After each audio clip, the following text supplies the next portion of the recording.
It happened quietly, and then exploded across the headlines. Canada just terminated all natural gas contracts with the United States, cutting off billions in energy flow. But that wasn't the real shock. Within hours, those same shipments were rerouted to China and Japan. Washington didn't see it coming. The White House was blindsided, and now fuel prices are spiking, supply chains are unraveling, and allies are asking one question. Did America just get cut out of its own backyard? This isn't just a gas deal gone wrong. This is a seismic shift in North American power, and Asia just claimed the prize. The fallout begins now. The world found out through a single press release. Quiet, cold, and calculated. Canada's Ministry of Energy confirmed the immediate termination of all natural gas export agreements with the United States. Effective immediately, pipeline flows would be reduced to maintenance levels. LNG contracts? Nullified. But the shock didn't end there. In the same statement, Ottawa unveiled new multi-decade gas supply agreements with China and Japan, valued at over $250 billion. 0 cents.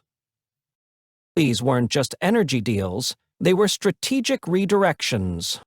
Canada, a top 5 natural gas exporter, was repositioning its future, not around Washington, but around Asia.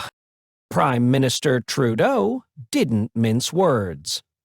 In his televised remarks, he cited unpredictable trade behavior, tariff instability, and U.S. breach of climate accords as reasons for the pivot.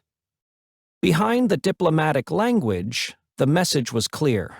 Canada was done playing second fiddle to U.S. politics, and Beijing and Tokyo.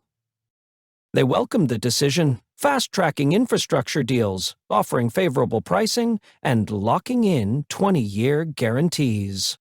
In a matter of hours, a pillar of North American energy cooperation collapsed, and the geopolitical aftershocks had only just begun. On paper, the U.S. and Canada are the closest of allies, sharing borders, resources, and defense treaties. But behind the scenes, tensions had been building for years.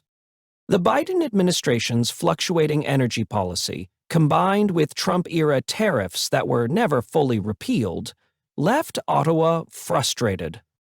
In private meetings, Canadian officials voiced repeated concerns. Pipeline permit delays from Washington.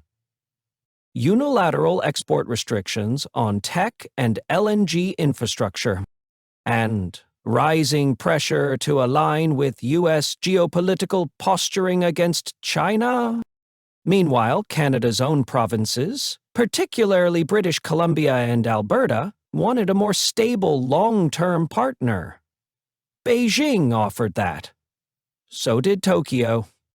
And while U.S. lawmakers argued over climate, sanctions, and subsidies, Canada moved, quietly building export terminals on its Pacific coast, negotiating port access through Arctic routes, and finalizing deals that bypass the U.S. entirely. The White House assumed the relationship was secure. Canada knew better. This wasn't a betrayal. It was a calculated escape from uncertainty. And as American leaders now scramble for answers, energy traders are asking the harder question. Was this move a warning shot, or just the beginning of North America's energy divorce? As U.S. gas contracts dissolved, Asia moved fast. China's CNPC and Japan's JERA signed binding agreements with Canada's major gas exporters, securing over 30 million metric tons of LNG per year for the next 2 decades. Ports in British Columbia, once stalled by environmental reviews, suddenly accelerated, backed by quiet financing from Beijing. China's state media called it a strategic energy victory, Japan's Prime Minister praised Canada for restoring balance to the global supply chain. This wasn't just opportunism. It was a deliberate shift in the world's energy axis. For years, Asia has been searching for alternatives to Middle Eastern volatility and Russian unpredictability. Canada's stability, reliability, and proximity make it a perfect partner. And with U.S. export capacity maxed out, delayed, or caught in political infighting, Ottawa simply chose efficiency over ideology. Now, Canadian LNG will fuel Asian industries, power smart cities, and strengthen supply routes through the Pacific, all without touching American soil. The U.S. was once the go-to energy partner. Today, it's watching its neighbors build the future without it. And for Washington, that's not just a logistical setback. It's a strategic humiliation. The ripple effects of Canada's gas exit were immediate and painful. Within 48 hours, natural gas futures surged 28% on U.S. markets. Winter heating contracts in the Northeast jumped to record highs. States like Michigan, New York, and Pennsylvania, which relied on cross-border flow for industrial fuel, began rationing supply. In the Gulf Coast, LNG terminals suddenly faced logistics bottlenecks. With Canadian input cut off, timelines for exports to Europe and South America stalled. But the hardest blow? Across the Midwest, thousands of union workers tied to pipeline maintenance, storage hubs, and cross-border operations received warning notices. Several petrochemical plants reported production cuts. Small towns dependent on Canadian gas flow, from North Dakota to Ohio, braced for economic slowdown. Meanwhile, energy CEOs warned that the cost of transitioning to alternative suppliers could stretch into the tens of billions. The U.S. energy strategy had assumed Canadian cooperation as a constant. Now that constant is gone, replaced by scarcity, rerouting, and price volatility. Washington may try to downplay the damage, but American households and workers are already feeling the cold. And winter hasn't even started. Canada's pivot didn't happen in a vacuum. It fit perfectly into a broader realignment already underway. BRICS nations, led by China and Russia, have been aggressively reshaping the global energy map. With the West distracted by sanctions and internal politics, Asia has been building new corridors, pipelines, and payment systems, bypassing the dollar, bypassing the West.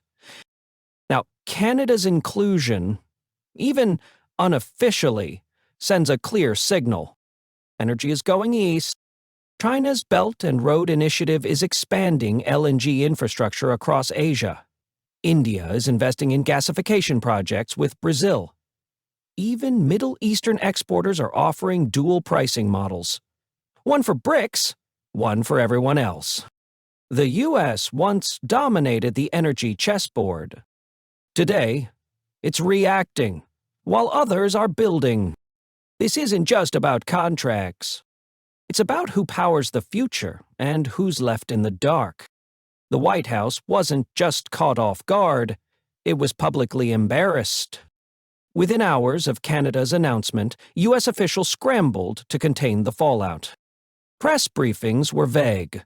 Trade officials refused to confirm if they had prior warning. The Department of Energy called it a temporary disruption. But behind closed doors, panic spread. Several senators demanded emergency tariffs on Canadian exports. Others urged retaliation through NAFTA successors. But the deeper question was strategic. Does Washington have any leverage left? The U.S. once assumed Canada would never break ranks. Now, with Asia offering more predictable terms, that assumption looks dangerously outdated. Some insiders hinted at a coming power play, a fast-tracked LNG expansion, or sanctions push. But others warned, The damage is already done. This wasn't just a lost deal, it's a loss of control, and Washington may not get another chance to lead the table. This didn't happen overnight. It was years in the making. While U.S. leaders fought over pipelines and policy, Canada quietly diversified.